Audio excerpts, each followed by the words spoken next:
Da li stvarno misliš da može sve lako da kupiš sve što poželiš? Tek tako da samo cifrom lupim kupit ćeš jeftine ljude, neke skupe se kucave stvari. Prava ljubav i prijateljstvo, za takve stvari ne imaš, pa sutra nemaš. Sve se lako okrenuti može na pohlepu. Dobro pazi da ne uđe ispod kože. Otišli su veći jači, prazne duše, prazni ruk. Ne počinu ljudi oko sebe i ne pravi pospjemu.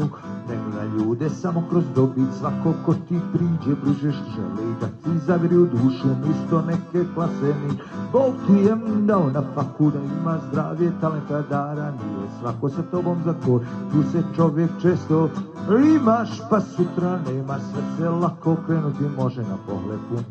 Dobro pazi da ne uđe ispod kože. Otišli su veći jači, prazne duše, prazni ruk. Ne počinju ljude oko sebe i ne pravi posmijenu. Puno je u životu ljudi koji gledaju korist za sebe. Takve ćeš prepoznati brzo i odmah i odbaci daleko od se. Ali ako postaneš op svoga posla i datog dara, pitat ćeš se da li si sred i osjećaj nikad ne vara. Imaš, pa sutra ne imaš. Sve se lako krenuti može na pohlepu.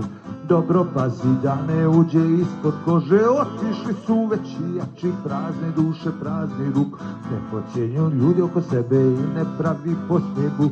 Sve je stvarno lijepo kad je čovjek i kad ima, kad mu ide sve od ruke, kad u životu sve mu štima. Nije problem to što im, svi su poljubne što imaš para. Problem počinje u tvojoj glavi, jer svako ko nema za tebe je bukara. Jer imaš, pa sutra nemaš. Sve se lako krenuti može na pohlepu.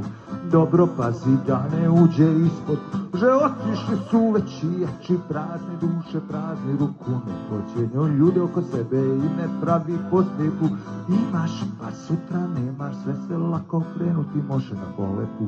Dobro pazi da ne uđe ispod kože. Otišli su veći jači, prazne duše, prazni ruku. Ne počinju ljude oko sebe i ne pravi posmjehu.